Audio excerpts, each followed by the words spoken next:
नमस्कार, जवाहर टीवी देख रहे हैं आप। मैं हूं हेम भट्ट। पंचायत चुनाव उत्तराखंड में चल रहे हैं, बमुश्किल चल रहे हैं। पहले ही मामला देरी से चल रहा था, 6 महीने प्रशासक, फिर वो कार्यकाल खत्म हुआ, फिर दूसरा कार्यकाल, फिर आरक्षण तय किया तो मामला कोर्ट तक पहुंच गया। दिक्कतें शुरुआत से हो रही थी, अब मामला ऐसा उलझ गया है कि समझ नहीं आ रहा, न तो प्रत्याशी समझ पा रहे हैं, न लोग समझ पा रहे हैं, न तो चुनाव आयोग की चीज़ें समझ आ रही हैं, न सरकार को कुछ पता चल पा रहा है। चीज़ें बस चल रही हैं। दिक्कतें और बढ़ेंगी जब नतीजे आ जाएंगे, उसके बाद भी दिक्कतें आने वाली हैं। उसी पर चर्चा आज कर रहे हैं। पंचायत चुनाव को लेकर ये जो गफलत का माहौल है, या ये किसी अधिकारी की, सरकार की गरज है, या कोई गलती है, जो भी है, पंचायत चुनाव की स्थिति बड़ी विकट हो गई है। निर्वाचन आयोग अपने स्पष्टीकरण दे रहा है। 2 दिन पहले 2 प्रत्याशियों का, 2 जगह के जो वोटर हैं उनके प्रत्याशी होने को लेकर जब सवाल उठने लगे तो निर्वाचन आयोग ने एक नियमावली थमा दी कि साहब, ये है उत्तराखंड का पंचायती राज संशोधित, ये कहता है कि पंचायत की वोटर लिस्ट में अगर किसी का नाम है तो वो चुनाव लड़ सकता है। बिल्कुल ठीक है, कौन कह रहा है गलत है। लेकिन वही व्यक्ति अगर शहरी क्षेत्र का भी वोटर है तो वहां क्यों है? अभी निकाय चुनाव में वोट करके गया है, हो सकता है आधों ने चुनाव लड़ा हो, शहरी क्षेत्र में हार गए हो, फिर उसके बाद पंचायत की तरफ चले गए, यही कहा जाएगा। तो 2 जगह का वोटर कैसे हो सकता है? सवाल वहीं पर बना हुआ है। दिक्कत ये आ रही है। चलिए, इससे आगे बढ़ जाइए, कोई बात नहीं। जितने भी 2 जगह के वोटर हैं, उन प्रत्याशियों के नामांकन निरस्त नहीं हुए, वो चुनाव लड़ेंगे। तो फिर 4 दिन पहले क्यों प्रत्याशियों के घर जा रही थी निर्वाचन आयोग की टीम जांच के लिए? यहीं सहजपुर का एक मामला आया। क्षेत्र पंचायत के एक सदस्य थे, 2 जगह के वोटर, बताया कि साहब पौड़ी में भी एक दूसरे जिले में उनका वोटर लिस्ट में नाम है और इधर भी है। क्षेत्र पंचायत का चुनाव लड़ रहे हैं, उनकी दुकान में जा धमके, कागज खतौनी, सब पड़ताल शुरू हो गई कि 2 जगह के वोटर हैं, ये तो गलत है। और उसके ठीक 2 दिन बाद ये सब कुछ हो गया। तो ये 2 जगह के वोटर और प्रत्याशी, अब ये मामला ठंडे बस्ते में चले गया। अब जो होगा कोर्ट में होगा, जब कोई चुनौती देगा तो। एक तो दिक्कत ये। अब दूसरी दिक्कत आई आरक्षण की, जो मैं शुरुआत से कह रहा हूं। जब से आरक्षण हुआ तब से सवालों के घेरे में था, लोग आपत्तियां लगा रहे थे। कई लोगों ने यह भी आरोप लगाया कि साहब हमारी तो आपत्तियां ही नहीं सुन रहे। तो लोगों को मजबूरी में कोर्ट जाना पड़ा, और कोर्ट में भी आज की डेट में भी पंचायत चुनाव का आरक्षण सही है या गलत है ये तय नहीं हुआ है। पंचायत चुनाव बशर्ते चल रहे हैं, लेकिन ये तय होना बाकी है। कोर्ट के आखिरी फैसले के बाद ये तय होगा कि पंचायतों में किया गया आरक्षण सही था या गलत। 0 रोटेशन लेकर आप आए, अब वो सही है या गलत मैं आपको एक तस्वीर दिखाने जा रहा हूं। 0 रोटेशन लेकर आए, कहा कि जी पिछला सब भूल जाइए, नहीं पता हम पिछली बार एससी थी कि एसटी थी कि ओबीसी थी या सामान्य थी, सब भूल जाइए। 0 रोटेशन हो गया है। स्थिति बिल्कुल ऐसी है जैसे कि बिल्कुल नया राज्य बना होगा आज, और यहां से आरक्षण की कहानी शुरू होगी। ABCD यहां से शुरू होगी आरक्षण की। आरक्षण विकराल हो गया था, उसका स्वरूप बिगड़ गया था, इसलिए उसको लाना है 50% के आसपास। यही था मकसद, इसलिए 0 रोटेशन आया।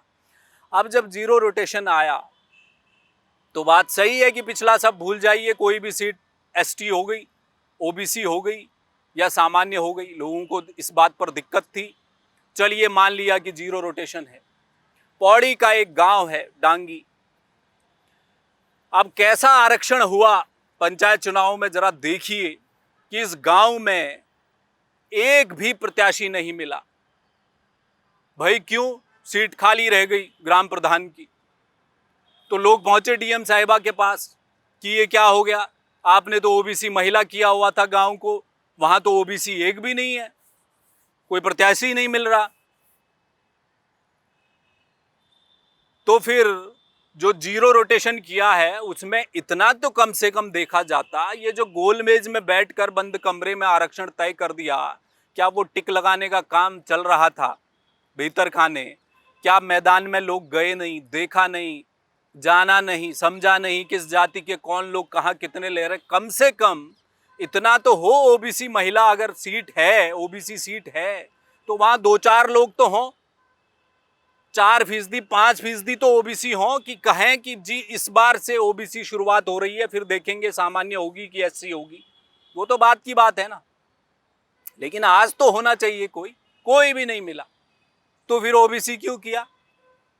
समझ में आता है कि सामान्य जनसंख्या अगर कहीं पर है वो 80% है, 20% एसटी हैं, तो कर दिया जी आपने, एसटी कर दी इस बार, कोई दिक्कत नहीं है, जीरो रोटेशन है, पुराना सब खत्म हो गया है, यहाँ से शुरुआत कीजिए, अगली बार हो जाएगी, सामान्य होगी, जब तब होगी। तब कम से कम 20% तो थे।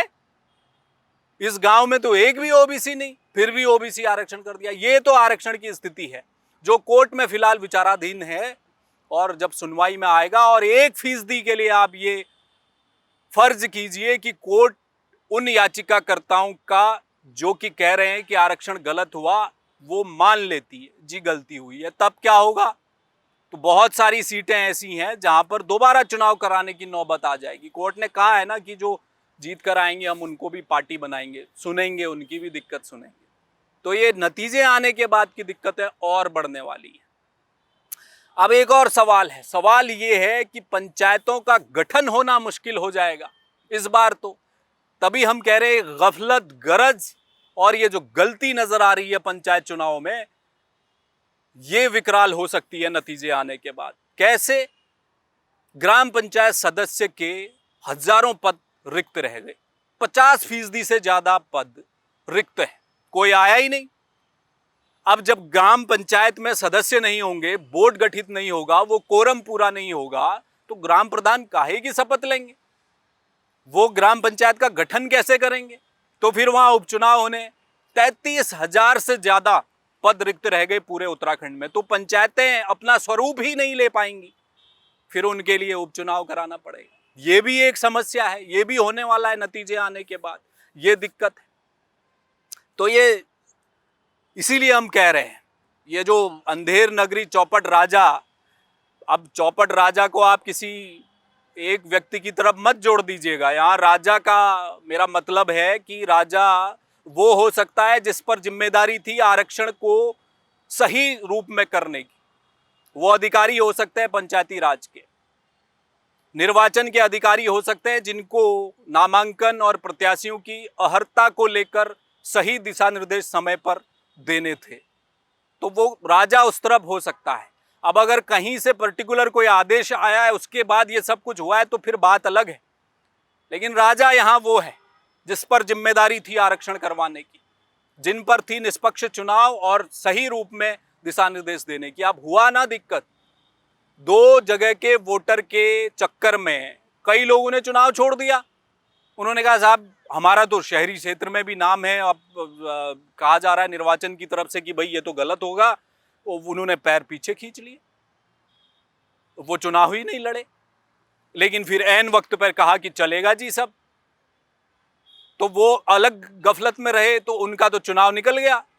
तो ऐसी जो स्थिति बनी है, इसलिए हम कह रहे हैं कि ये जो रायता फैल गया है पंचायत के नाम पर, ये फैलाया किसने ऐसा रायता? चुनाव तो हमने पहले भी देखे, 4-5 चुनाव हो गए पंचायत के, इतनी गफलत और इतनी दिक्कतें, इतना असमंजस कहीं किसी चुनाव में देखने को नहीं मिला जो इस बार के पंचायत चुनाव में देख।